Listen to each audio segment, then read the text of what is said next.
नेता जो आवाज लगाता है तो लाखों युवा इकट्ठे हो जाते हैं। एक नेता जो पुलिस की लाठी खाने से बना नेता, एक नेता जो आज भी विश्वविद्यालय में रखता है अपना दबदबा, एक नेता जिसकी दबंगाई की चर्चा प्रदेश से लेकर अन्य प्रदेशों में भी है।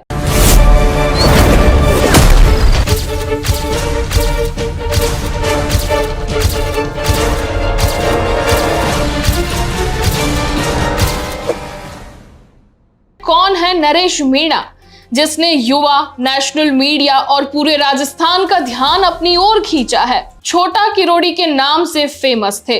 जी हां, आज हम बात कर रहे हैं छोटे किरोड़ी लाल मीणा के नाम से फेमस नरेश मीणा की। नमस्कार, मैं जेनिशा मरुधरा के बाहुबली की सीरीज में आप सभी का स्वागत करती हूं।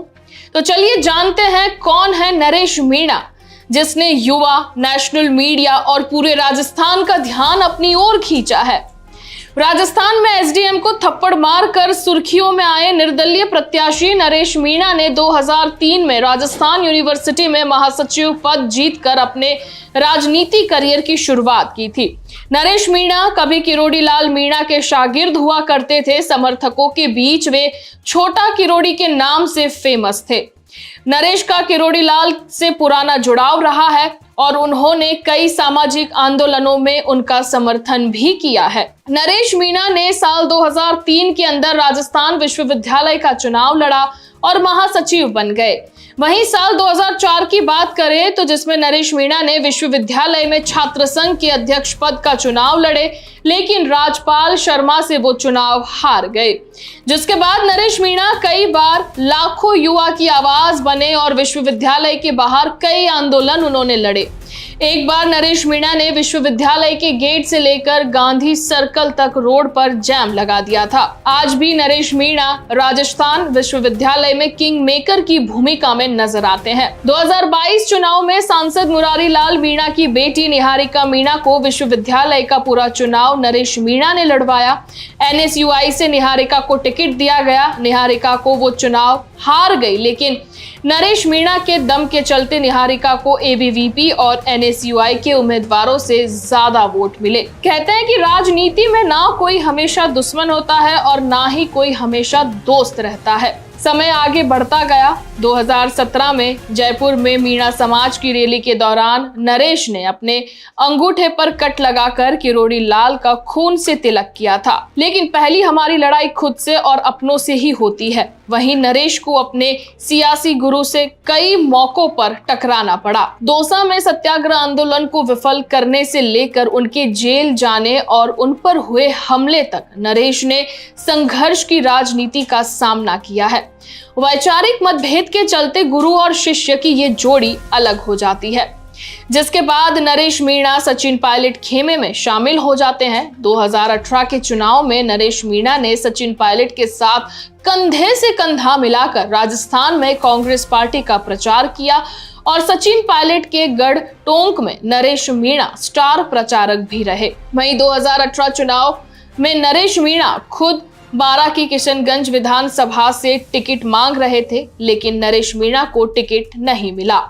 नरेश मीणा 12 जिले के छाबड़ा के रहने वाले हैं। नरेश मीणा ने विधानसभा चुनाव में भी कांग्रेस से बगावत करके छाबड़ा से निर्दलीय चुनाव लड़ा था।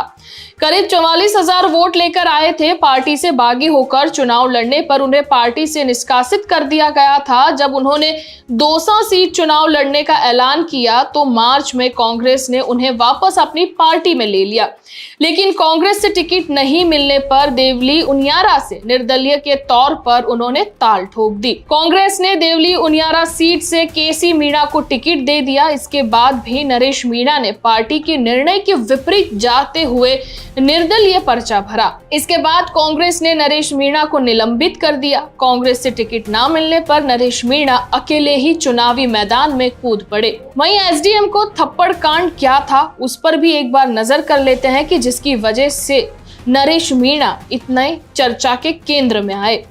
राजस्थान की 7 विधानसभा सीटों पर 13 नवंबर को उपचुनाव हुए थे, लेकिन अब चर्चा में सबसे ज्यादा थी देवली उनियारा की सीट, जहां पर एक निर्दलीय प्रत्याशी नरेश मीणा की तरफ से किया गया एक कांड, जिस कांड में एसडीएम को थप्पड़ मारा गया और वो नेशनल मीडिया में एक चर्चा का विषय बनकर सामने आया।